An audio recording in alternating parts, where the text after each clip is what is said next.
What is the weirdest story you know to be true? Story 1. Me and my friend nearly got human trafficked in Prague. Still seems like a dream. Explain. We got lost in a taxi on our way to the city center. We ended up getting out to try and find the club we were looking for as the fare was getting too high. We were on the seedy outskirts in the dark. This woman said she could help. She took us through this plain rough wooden door into a makeshift bar. No till, planks of wood for the bar, etc. She got a drink from the man at the bar, didn't pay, and said she needed to go and find her female friend. The beer tasted strange, there was a woman crying in the corner, and I just knew something was seriously wrong with the whole situation. I finally persuaded my friend that we needed to get the hell out of there. As we were leaving through the makeshift door, she was running towards us with two massive scary men. I've never ran so fast in heels on ice in my life. Jesus, that's scary. I hope you told the police. No, we didn't. I think we had our drinks spiked. When we were sure we had escaped, we just sat laughing, then danced in our heels, with no pain, until 4 a.m. Woke up the next morning and we couldn't believe we had been so blasé about it. That is mind-bogglingly scary. I know. My friend couldn't believe how naive she'd been. She was trying to persuade me to stay because it was the sweetest beer she'd ever tasted. Story 2. Went on a vacation in Mexico with my family when I was in 4th grade. We met another family on vacation while shopping in some city, forgot which one, about 45 minutes from the resort we were staying at. The family had the same structure as ours, a mother and father in their early 40s, a son my age, and a daughter the same age as my sister. The family was from California, but we were from Chicago. On the last day of our vacation, we realized that same family was staying in the room directly diagonal to ours. We ran into them while checking out, they were checking out too. Our families chatted a bit, then said our goodbyes and parted ways. We again ran into them at the airport in Mexico. We sat down to have something to eat at the food court and they were just a couple tables over. Nothing too crazy here, we both checked out at the same time, so running into each other at the airport is nothing unbelievable. Here's where shit gets weird. Fast forward a month, summer has ended and it's time to start my first day of 4th grade. I walk to the bus stop at the end of my street, and who the fuck do I see? The same kid I met in Mexico. He looks at me and I look at him, both of us are truly WTF'd. We ride the bus together and he's in the same fucking class as me. Turns out that family moved into the house directly diagonal from ours. They didn't even mention while on vacation that they were moving to Chicago.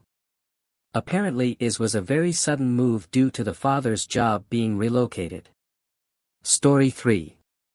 My buddy told me this one, he swears on his life it is true. When he was like 15 he was living in Georgia and had a girlfriend who he really liked. His family moved to Los Angeles and so he had to break up with her.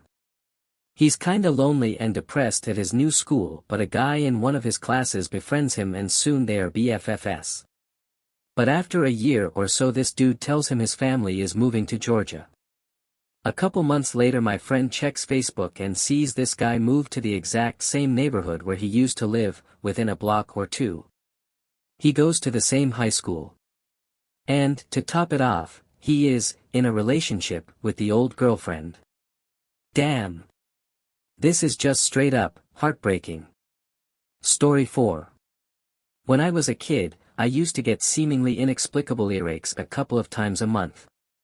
The doctors gave me prescription-strength eardrops and it never really seemed to help, there was some sort of wax blockage or something that they could never figure out. I was like that for 5 years until we went to get a second opinion and that doctor suggested cleaning the ear canal with a pressurized water gun. They start spraying it into the ear that for some reason always seemed to be afflicted, and within 10 seconds, there's an audible "peetink" in the kidney pan. Everybody looks at it, and there's a bean in it that has a bit of earwax stuck on the end. I had a bean stuck in my ear for 5 years when I was a kid. Turns out when I was in kindergarten and we had done the class project where you grow a plant, I had been messing around with one of the beans we were planting and had been sticking it in my ear and then pulling it out. I guess one time I just pushed it in too far and couldn't get it out, but then assumed that it would come out eventually later on. I never bothered to tell anyone since I figured it wasn't a big deal at the time, but then I forgot about it. Sue me, I was 5. The weird thing is, I kept passing all the hearing tests they would give me as part of my yearly checkup, so other than the ear infections there was no sign. Story 5. I was talking to my dad one day about my grandfather a couple of days after his death. I found out he and his brother were raised in a Catholic orphanage in Brooklyn. I asked about his parents. My great-grandfather was in a small crime family in Italy when he met my great-grandmother. She gets married and they have 2 kids.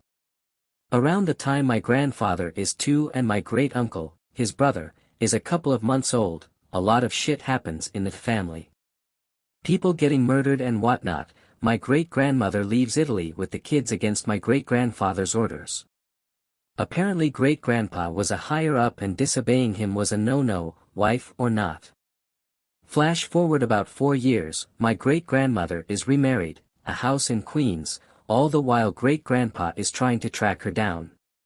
One night my grandfather, great-uncle, and their new stepdad are doing whatever you did in the 30s in the living room. Great-grandpa busts down the front door with a pistol and immediately shoots the stepdad. Grandfather and great-uncle are frozen in fear on the couch while great-grandfather goes to find their mother. Drags her downstairs and shoots her in front of the boys. Kidnaps them, and gets caught by police a few weeks later. Grandfather had to testify against him in court.